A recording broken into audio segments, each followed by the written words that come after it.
Hello, good evening, and welcome to another webinar panel question and answer discussion hosted by myself, Russ Bradford. For those of you who don't know me, I'm a person with Parkinson's, and I'm also half of Parkinson's Concierge, which I founded with my partner, Charlotte Allen.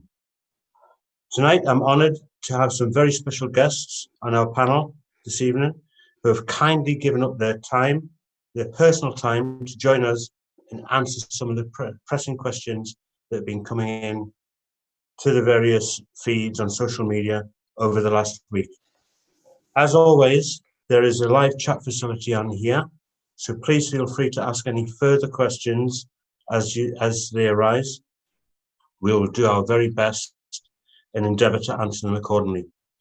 So I must say on this occasion, we've received a phenomenal amount of questions. So please, if we don't get around to answering yours, we'll endeavour to provide the answers to you over the next couple of days. We have tirelessly working behind the scene, a tech team who are making sure that this feed goes out and it's live for the technical aspects of the session, as well as a couple of specialists. So without further ado, let me introduce you to tonight's panelists. First up, we have Dr. Annette Hand, who has the leadership role with the Excellence Network. Having witnessed an apomorphine challenge some 21 years ago, she was immediately awoken, as she says, to that experience and has since worked in the field of Parkinson's. We have Richard Underwood. Richard has Parkinson's and he volunteers for Parkinson's Concierge. Richard was diagnosed at the age of 54. He's a motivator.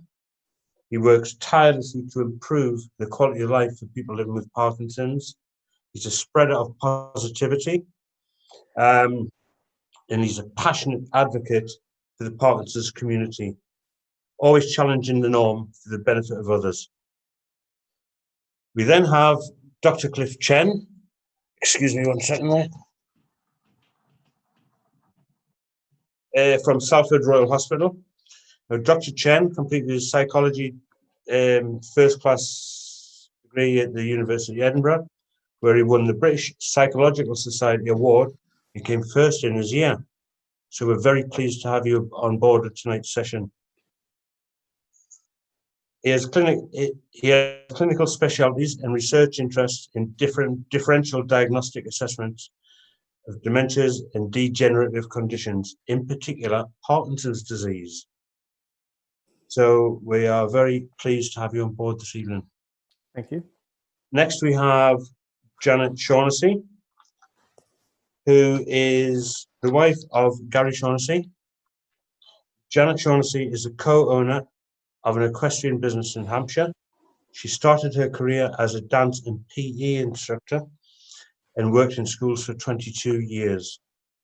She combines these two in teaching at the weekly riding for the disabled sessions locally and has done so for the last 12 years. Janet has been married to Garry for 32 years and they have 3 grown-up children. And they also have chickens, we've learned tonight. So if we can fire off with some questions. These are in no particular order, and they are questions that have come in from various forms, including social media channels. Dr. Annette, may I start with you? Question 1. This one, I'm going to keep all of the questions anonymous. So we're not going to be reading out people's names, okay? Which scan accurately diagnoses Parkinson's, and why do all patients not have the same scan to give an accurate diagnosis? Okay, then, Russ, unfortunately, there is no scan that we can use to diagnose Parkinson's. We have a few tools that we can use. So certainly I might refer somebody to go for an MRI scan of their head or a CT scan. That's a bit like an X-ray. It can look into the structure of the brain, can look into if there's any abnormalities. But unfortunately, those things can't tell me if somebody's got Parkinson's. So if I'm looking for Parkinson's or looking for dopamine, I might send somebody for a DAT scan. And basically a DAT scan is where you go and have an injection, and that injection is an isotope, and that binds to dopamine receptors in the brain. And you have to go away for a little bit and come and lie flat on a bed and go through a scanner, and that usually takes about 40 minutes. And basically, you'll take slices of your brain, you'll take pictures of slices of your brain, and we can be able to look at the structure of the brain called the basal ganglia, and that's the main structure of the brain that produces dopamine. Now, if your DAT scan is normal, all right, it'll show us that your dopamine levels are normal. But if your DAT scan is abnormal, if there's a lack of dopamine there, then Parkinson's could be one of the diagnoses that could be the problem with a lack of dopamine. But unfortunately, a DAT scan will not tell us if it's Parkinson's or other conditions that are a bit similar, but again, very different to Parkinson's. So unfortunately, it kind of gives us a bit of the picture, but not all the picture. Now, when you look at NICE guidelines that we have out there, and they're national guidelines that have been produced, it doesn't say there's a particular scan we should be using, because I said there isn't a scan we can all use. But it does say we can use DAT scans to help us differentiate between particularly essential tremor and Parkinson's disease.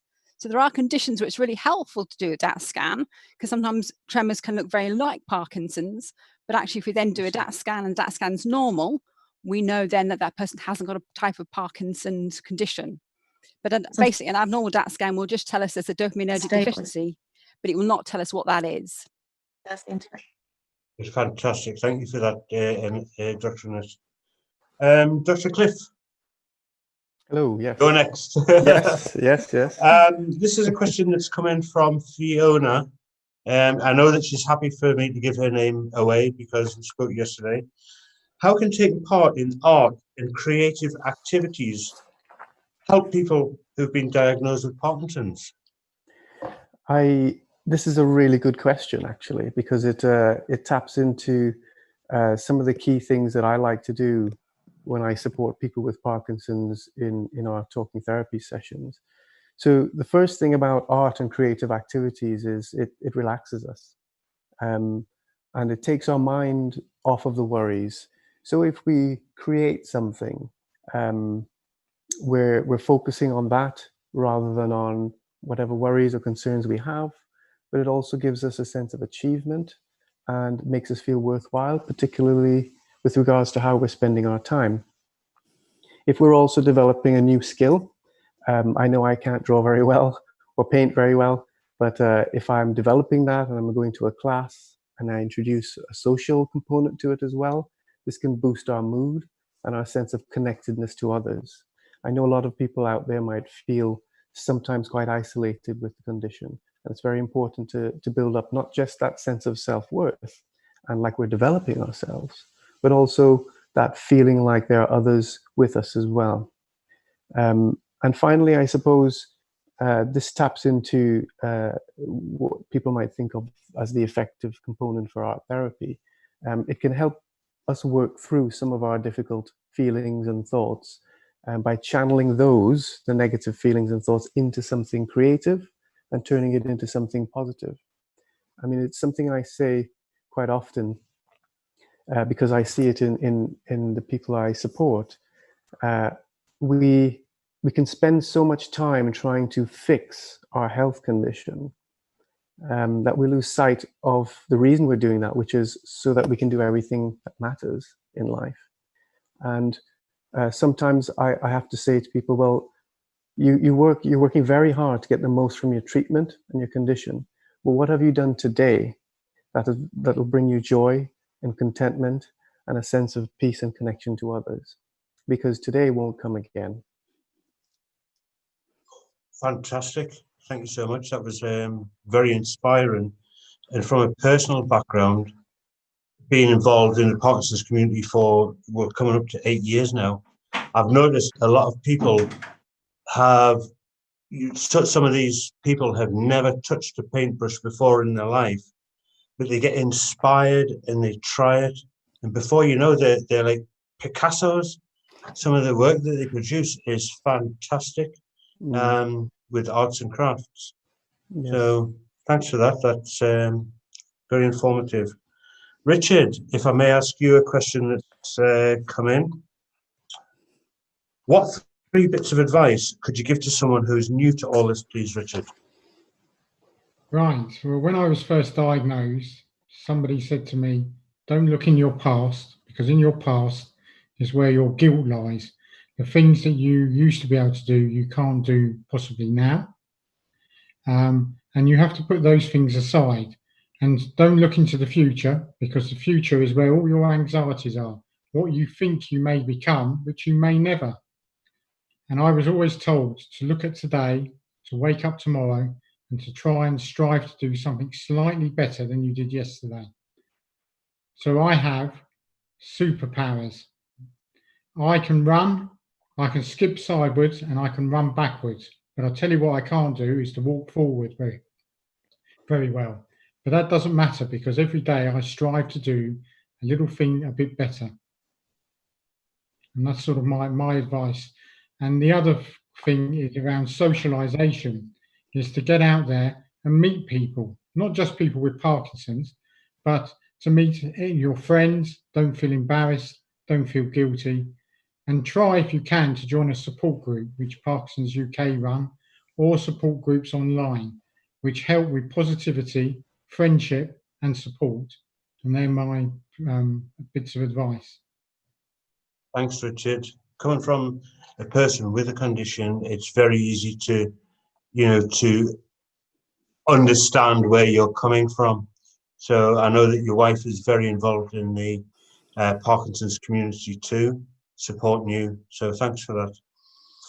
Janet, I know that your video went off a little bit. I can see you on screen. I'm not sure if you can hear us. I'll get another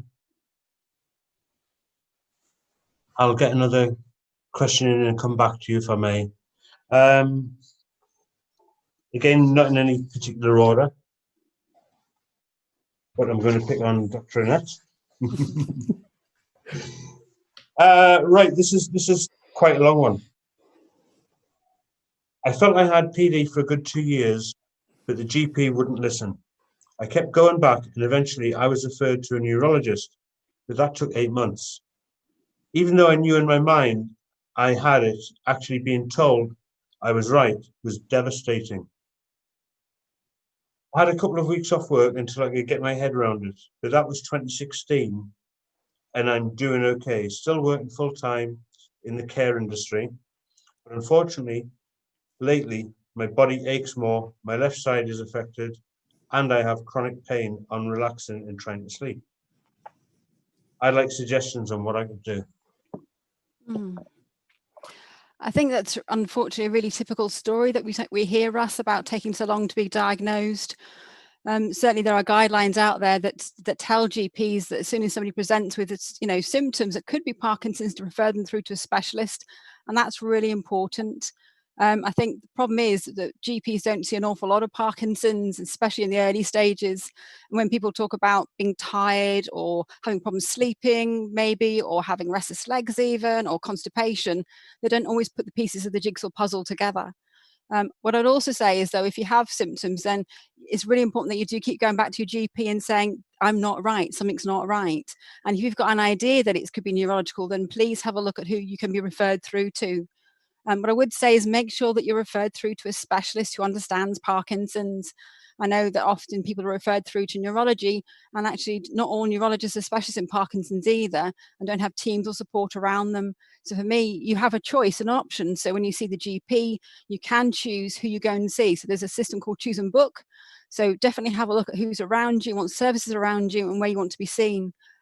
And then at least you've got a choice of, where you're going to go, who you're going to be seen by, but also the waiting time that you might have. And again, I know that Parkinson's UK have a list of places that, potentially you could be referred through to. So if you're not sure, then please have a look and get some support advice. And again, I'm sure the helpline would be able to help you guide you in the right direction of where to go to. I think it's just having the support, and it's difficult to really know how to support best and without a bigger, fuller picture. For me, it's all about holistic assessment, and it's all about making sure that they have somebody that they know. Hopefully, you know, if they're attached to a Parkinson's nurse or a specialist service, they have regular reviews and support. And it's about seeing that individual, getting to know them, have that confidence in them, but also having a look at the symptoms they've got compared to what they're doing at work, how they're coping, how they're managing, looking at their daily routines. Because sometimes it's just about changing and adjusting. Unfortunately, Parkinson's is a progressive condition. It does get worse over time. And I think people think that, you know, they're trying to keep doing the same level of activity that they always did. And I think sometimes we have to take a step back and realize that Parkinson's isn't necessarily life-threatening, but it is life-changing. And we do have to help people adjust to lifestyle changes, to activity changes and routine changes, so that people don't feel frustrated with themselves. They don't feel anxious that they're not doing what they want to be doing, but they're supported still to be independent and doing everything they want to do and still enjoying life.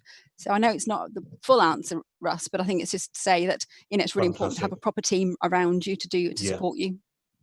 Yeah, that's fantastic. Thank you, Dr. Annette. And one thing you mentioned was anxiety. Mm-hmm. Don't forget there's a helpline available for any questions or concerns that you may have. Personally, from my background, I've had a roller coaster of a journey. Like that question there, it took 4 or 5 attempts with my GP to actually get them to refer me.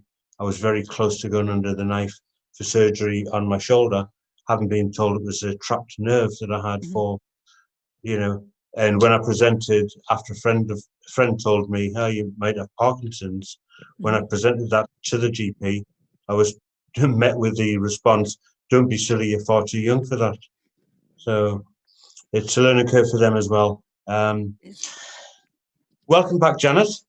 Thank you. I know that you don't like the title of being a carer, and you know, as much as I like to acknowledge the fact that you're the wife of Garry, you know, being a carer or being labelled a carer doesn't come into the unconditional support and assistance and the love that you give Garry. You know,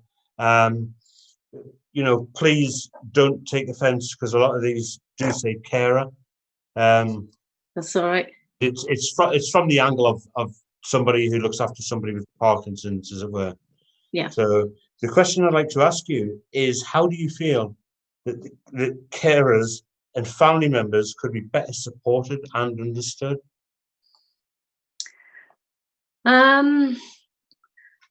I definitely think if there was an opportunity for them to meet other wives, husbands, pillars, people that they live with, carers, also for children as well, to be able to talk to people, I think that would be a great help.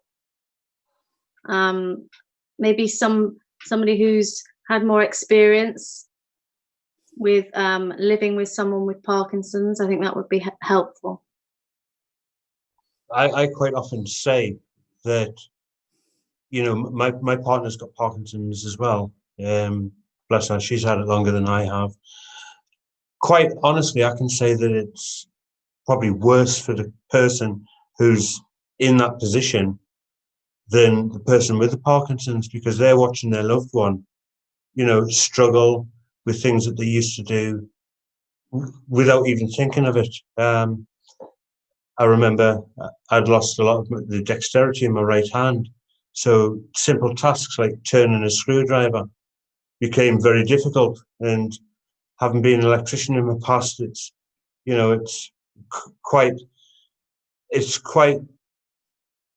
emotionally upsetting or traumatic to not be able to do that anymore, to actually see yourself deteriorating in such a condition. So thanks for that answer, Janet.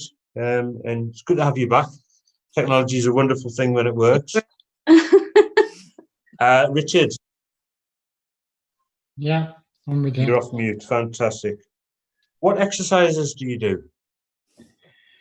Right, so on a daily basis, I do weights, I do yoga, I do Tai Chi, I do some cycling on an inside bike, and I also do dancing, yeah, and I have been known to dance around the kitchen to Coldplay.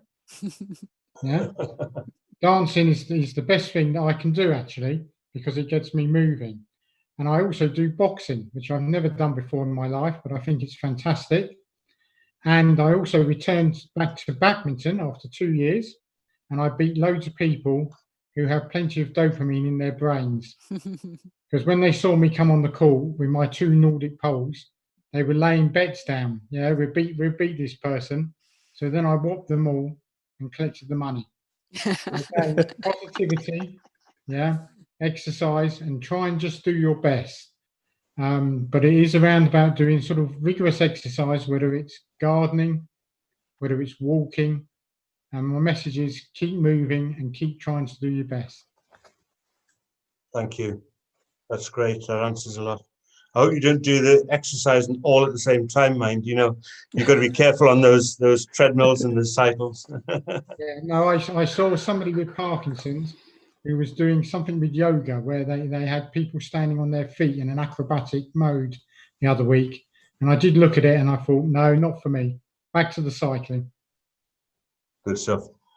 Before I move on to the next question, I'd just like to remind everyone that, you know, we're in an unprecedented, difficult time.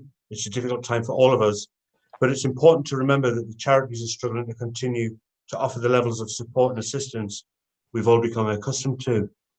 For example, telephone support lines, etc. They're difficult to keep maintained with the reduction in the funds that are coming in, along with an increased reliance upon them to assist with the levels of calls they're getting and the worries from anxiety and stress during, like I say, these unprecedented times. So the number of cancelled fundraising events, outdoor activities, local group meetings, etc., that would have once raised these vital funds have all had a phenomenal impact on the funding and sponsorship. So if I can, therefore, kindly ask you to remember that Parkinson's UK seriously needs your help. If you're able to, please donate to the charity. I think there's a button or a link coming up on the bottom of the screen. Get your friends and colleagues to do the same. You never know. One of your colleagues or friends might not know anything or very much about the condition. But remember, Parkinson's is the fastest growing neurological condition in the world. So not only will you be helping to raise funds, you'll also be helping to spread the word and potentially educating people about this condition. So if you can, spare some change or some notes and donate and do whatever you can to raise awareness. So, Dr. Cliff, if I can come back to you, sir. Yes, of course. Have you any coping strategies to help with anxiety and meeting new people? This person gets extremely anxious when they go somewhere for the first time. If they're late or anything or get lost, they normally have like a panic attack and they struggle to breathe.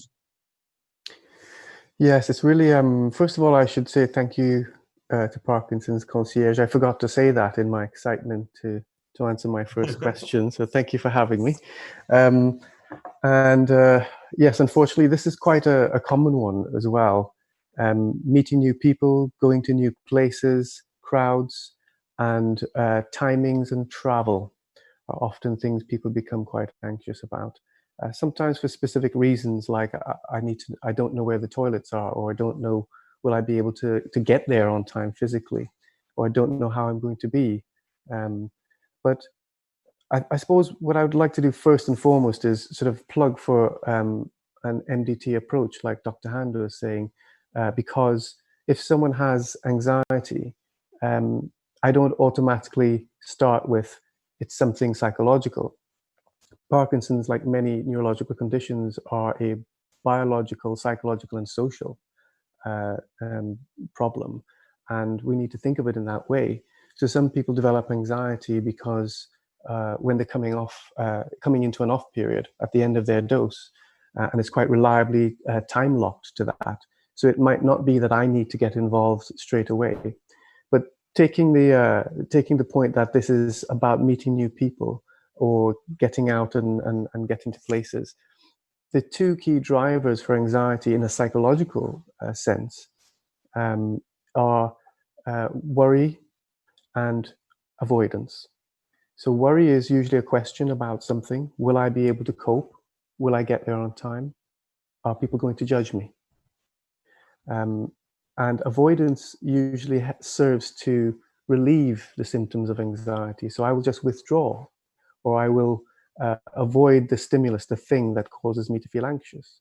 So if we approach the situation, feel anxious, the anxiety rises, and then we back away, and the anxiety, we feel relief, we learn that, well, this is what I must do to feel okay. And as Richard was saying earlier, you must actually push yourself, get out there, try a bit harder, because the worry tells us you're not going to cope. But actually, once we get out there and face the reality of it, it's usually not as bad as we had pictured in our minds. So the approach would be to start off with something simple like relaxation exercises.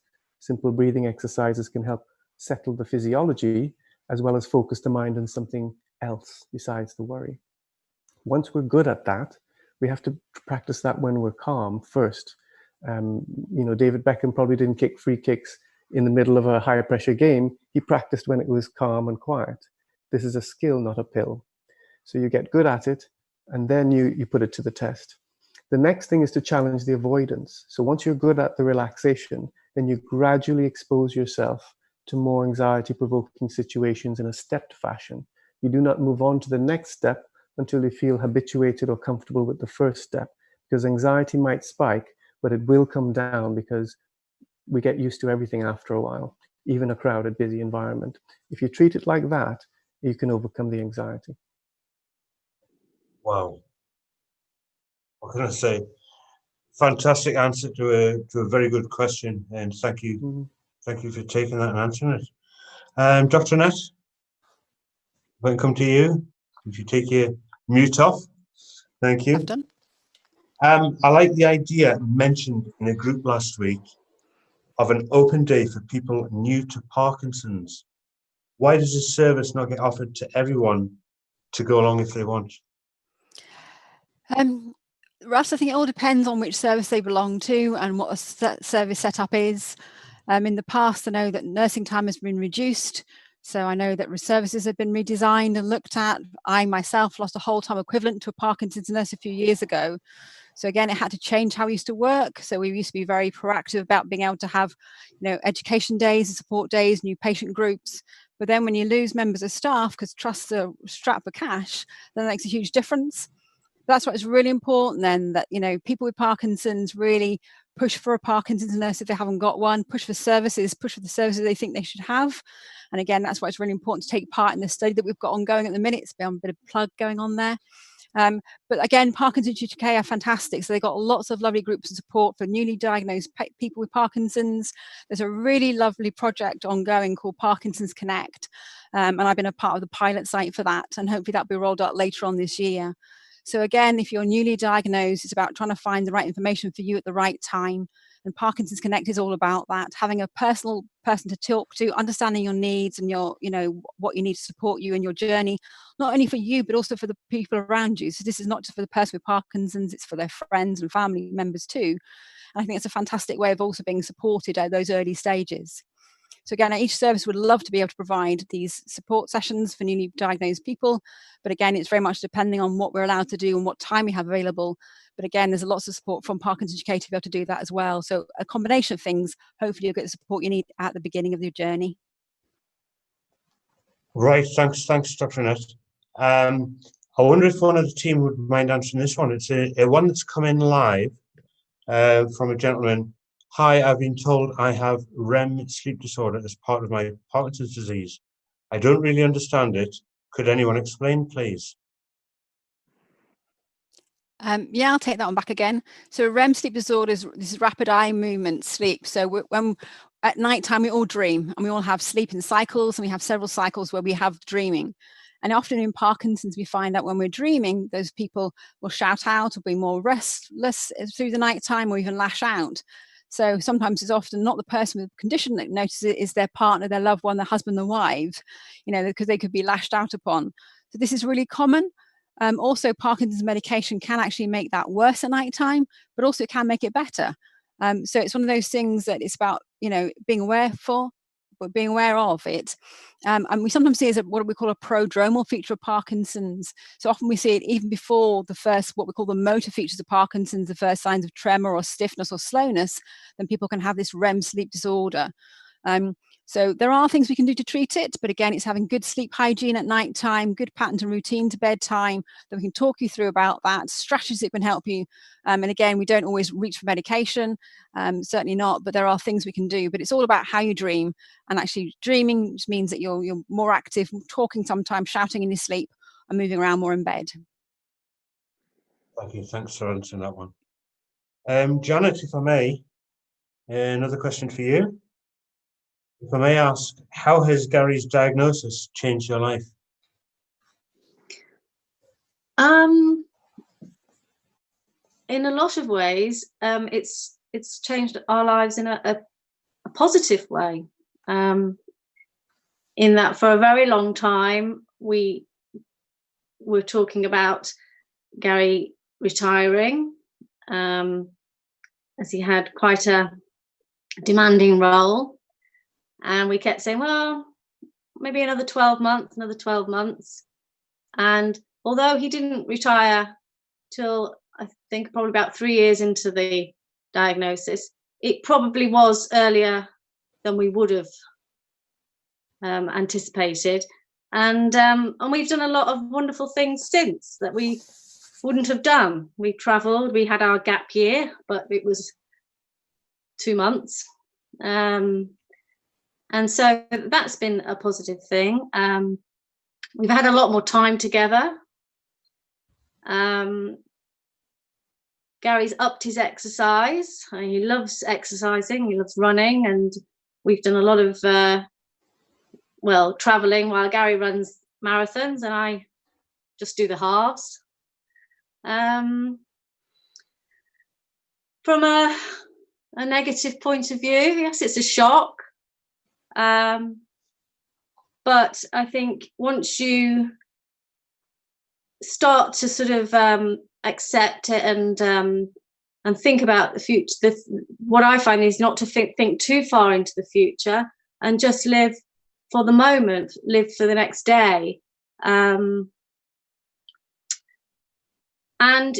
what you don't do is take each other for granted as much. You don't take your health for granted, again, which is a positive thing. And we're lucky in the fact that it Garry's journey isn't too challenging at the moment, and so we're still able to do things. It really hasn't stopped us doing a lot of things. So generally, not too difficult a pathway at the moment. Fantastic. Thank you for that. Truly amazing people in the country. And again, I know you like to be referred as Garry's pillar. So I'd just like to remind everyone that it's actually Carers Week this week, for those unsung heroes, all the ones that care unconditionally, without giving it a second thought.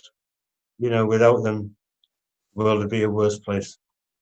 So take a moment just to remember that it's Carers Week. Russ, I wonder if I could add something here. Is that allowed? Yeah, absolutely, yeah. Okay. Given that it's Carers Week, and I feel very strongly about the support that family members and loved ones give to people with Parkinson's.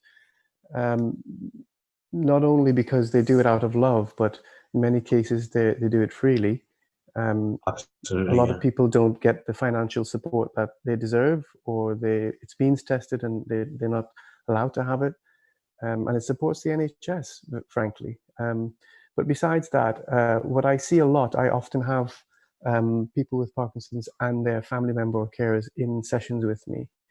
And what I see a lot is the person with Parkinson's will start to, their physical difficulties might mean they will lose the ability to do certain things, like screwdrivers for you, Russ, and so forth. And while they're starting to feel slowed down and feeling like they're not engaging with life in quite the same way, a loved one or a carer has to pick up speed. They have to do all the things they were doing before, but take on more responsibility and worries. And so that difference in the pace that they live their lives can put tension on the relationship. And so I'm so glad to hear about Janet taking quality time. I often encourage the people I support to take Parkinson's off the table. So if you can pull together in an activity that doesn't put Parkinson's between you, but actually means you can have that like old times relationship, it means that you're not suddenly becoming carer and patient. You can actually maintain those roles like husband and wife that get eroded over time. The other thing I would advocate for all the carers out there is time for yourself too. Take some time away. Although what I often fight against is the guilt that people feel in taking time or respite. And so I encourage them to think about the safety announcement on the airplane where they say an oxygen mask drops down. What do you do first? You don't put it on someone else, you put it on yourself first. And that's because if you're gone, if you're out for the count, you can't help anyone else either. So it's far from selfish to actually look after yourself because you're looking after other people also. Fantastic. Thank you, Cliff. I've often said you can't pull from and then you've left to give. There's only so much you can give. If you've got nothing left for yourself, you know, it's very important to remember that, you know, the carers need a bit of time out too. Mm. Right. I may jump on to one of the questions that's come in, which, if I can, I think I'd like to try and answer myself. Aaron's asked, he's commented, I feel like an information day for allied health professionals would be helpful. He feels his AHPs don't know much about Parkinson's. One for Annette? Before you answer, Annette, if I could just put my tuppence worth in as well. Go for it, Russ. I know that Parkinson's UK in the Northeast have actually put welcome days or open days together in the past. One of the negatives, if I may say that, is at the time it was during working hours. And, you know, for people who are employed, they can't always get to these.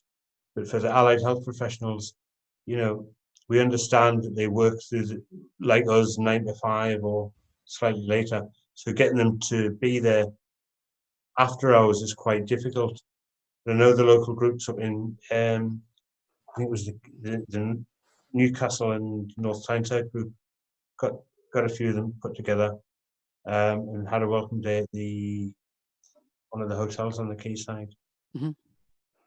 Yep, now as part of that one too, Russ. So I mean, that's really important that we do.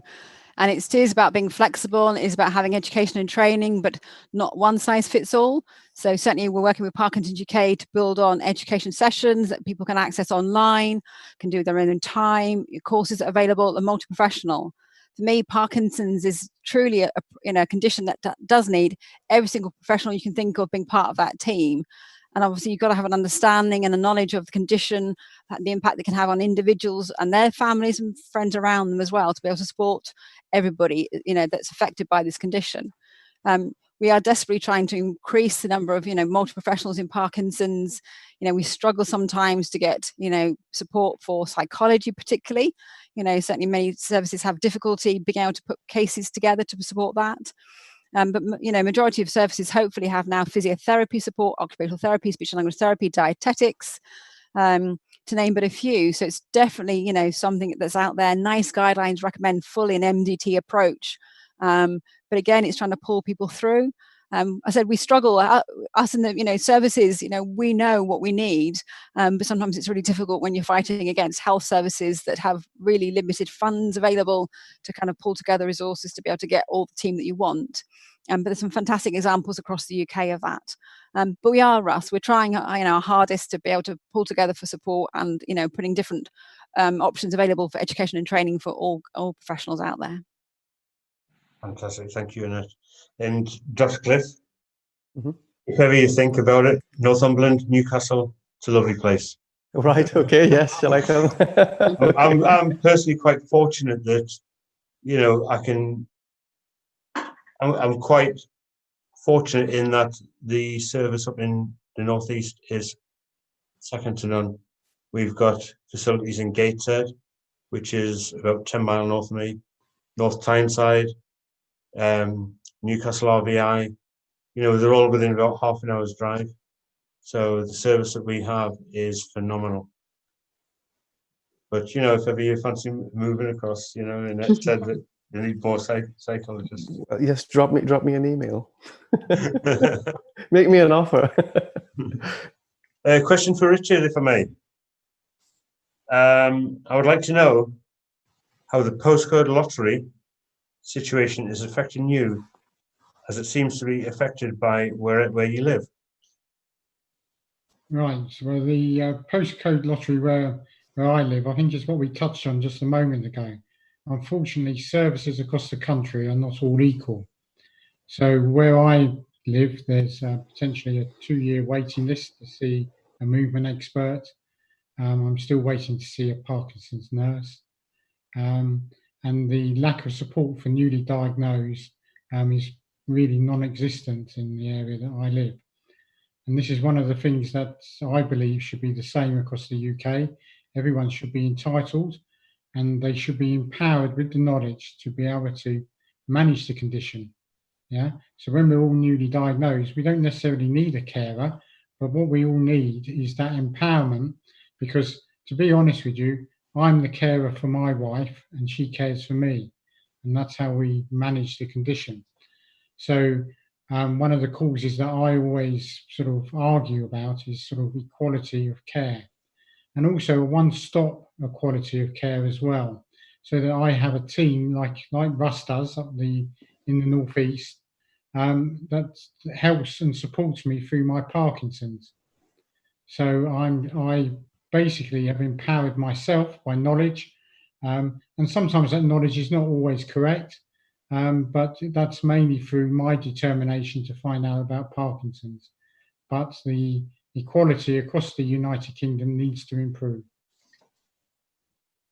Fantastic. Thank you, Richard. No, the point I made may have come across as a bit negative, and it certainly wasn't aimed at anyone. It just, unfortunately, that is the way it is in the country. There's areas that have got fantastic support and areas that are lacking in provision. One thing I'd like to mention is this is your chance to help.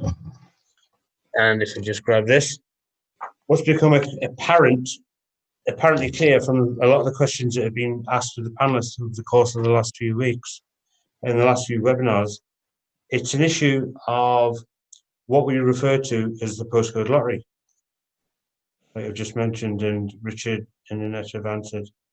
And that's with regards to the levels of service people with Parkinson's are offered. This is your chance to address this. Dr. Annette Hand has formed a panel which includes people with Parkinson's, carry out a research study to include a survey questionnaire aimed at understanding the scope and the value of Parkinson's nursing.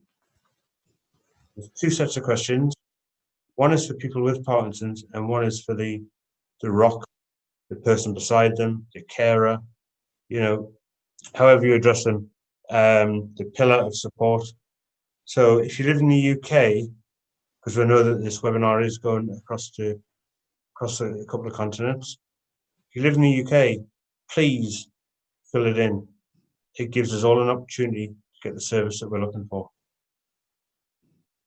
So thank you for that. Right, on with my next one. And this one is addressed to Dr. Annette.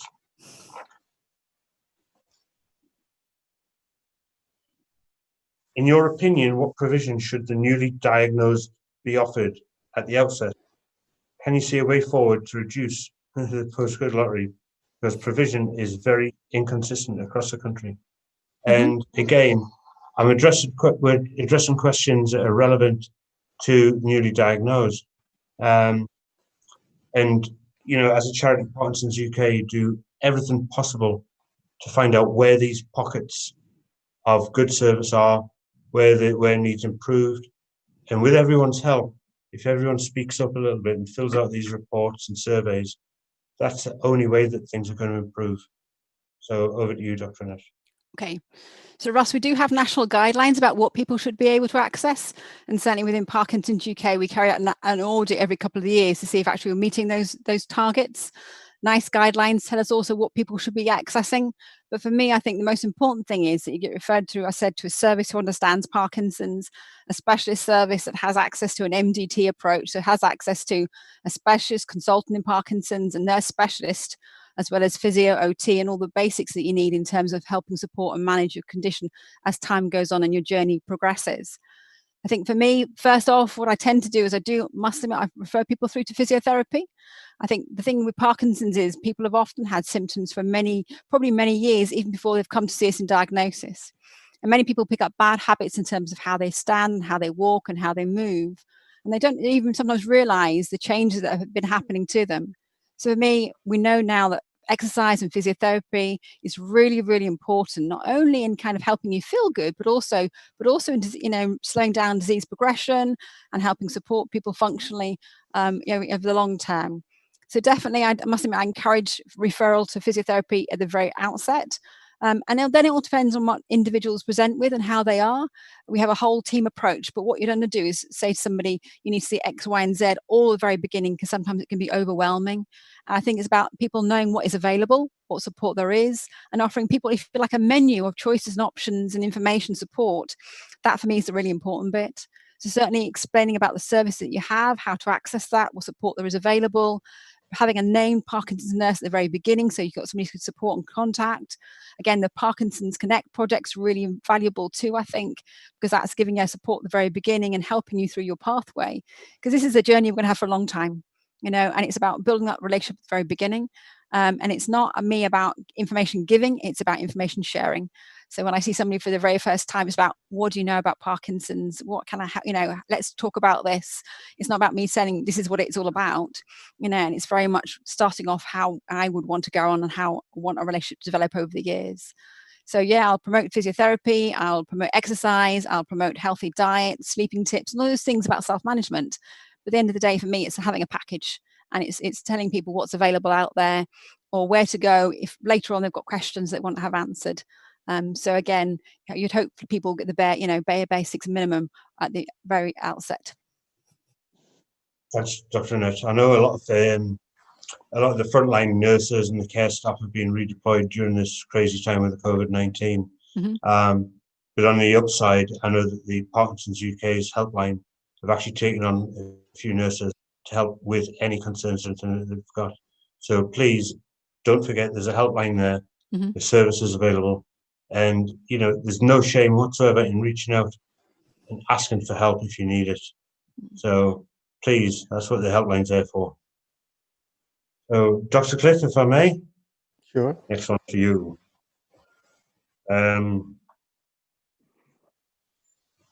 Do you know if any research has been carried out into whether young onset Parkinson's disease, the yoppers, are more likely to suffer with depression and other mental health problems, more so than people diagnosed at their retirement, the typical Parkinson's age, if there is such a thing, or what people would anticipate would be the norm, which quite often, for the younger generation, it's a long way away. Yes, there is some research suggesting that people with young onset Parkinson's do suffer more with mental health problems like depression, also substance misuse and impulse control disorders, sometimes psychosis.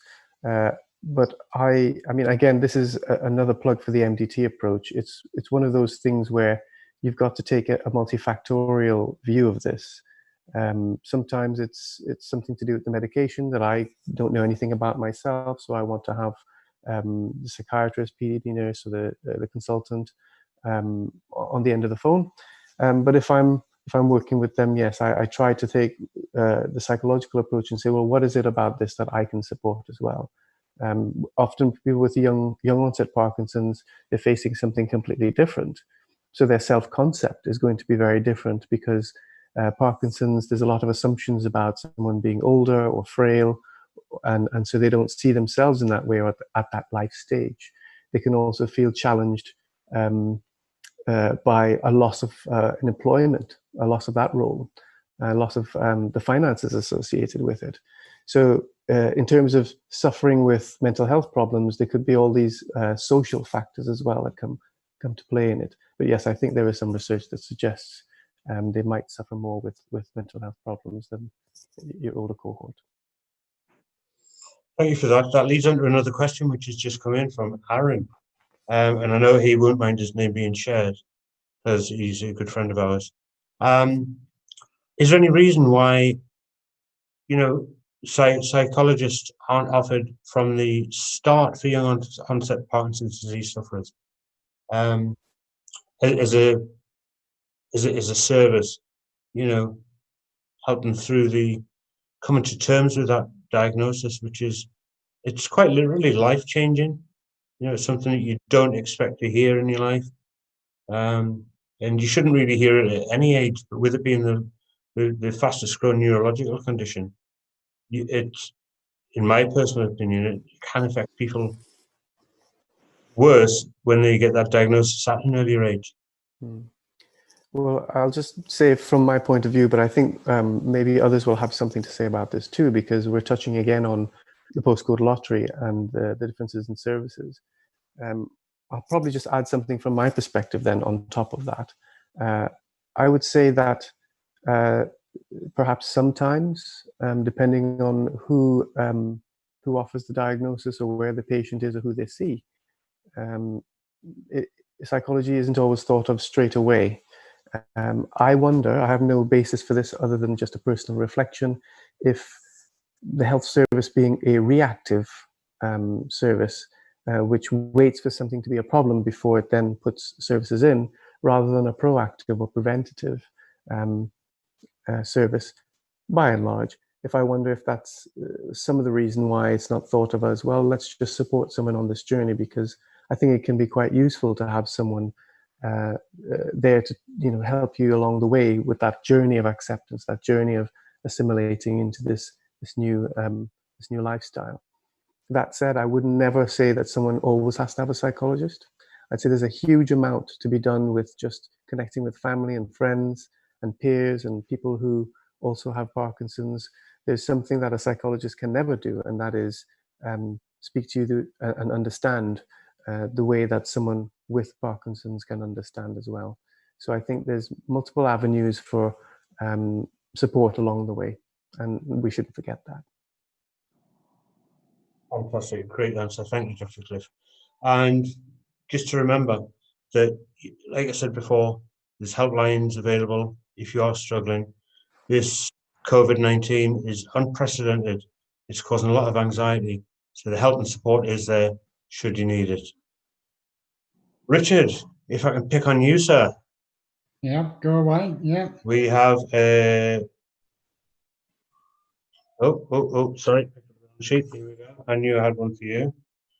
Have you had a DAT scan? Yes, I have. So when I saw my neurologist, I had a MRI scan that showed that my brain seemed to be quite normal. So I was sent for a DAT scan at Southampton. And I understand I become nuclear for 3 days after I've had the injections. And that's basically discovered that there was something wrong with my dopamine levels. But like Annette has said, it's not always the final proof that you've got Parkinson's. And my diagnosis was that I have atypical type of Parkinson's. I'm not quite sure what that means, but it yes, gave me the answers I needed. But I was lucky because my uncle had Parkinson's in the past. So after 2 years of waiting for my scan, I had a good idea that I had Parkinson's in some form. Fantastic. Like yourself, I went for a DAT scan, so I know the procedure. Janet, if I may ask you a question, please. This one's come in from social media over the last week. and it's very much on what we've already discussed, but I'll ask it anyway. The question goes, I find the hardest part of my husband being diagnosed with Parkinson's the fact I feel guilty going out and leaving him when I need to continue working. I feel this has changed my life too, and would like to know how you or others cope. Well, I can only speak from my perspective on this, and I'm in a way quite lucky that we still do our own thing.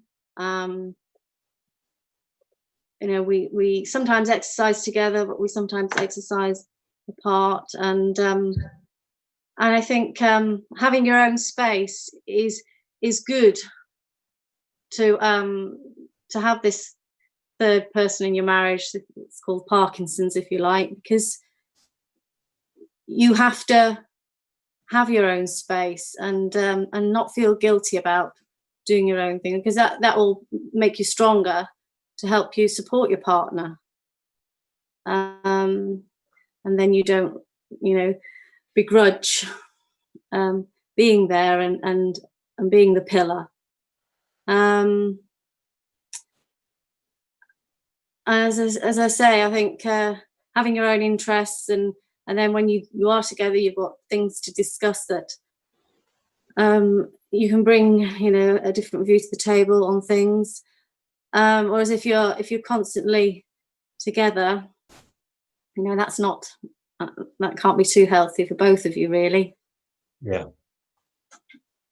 Thanks for that. That's quite a look into your life as well. So thanks for sharing that with us.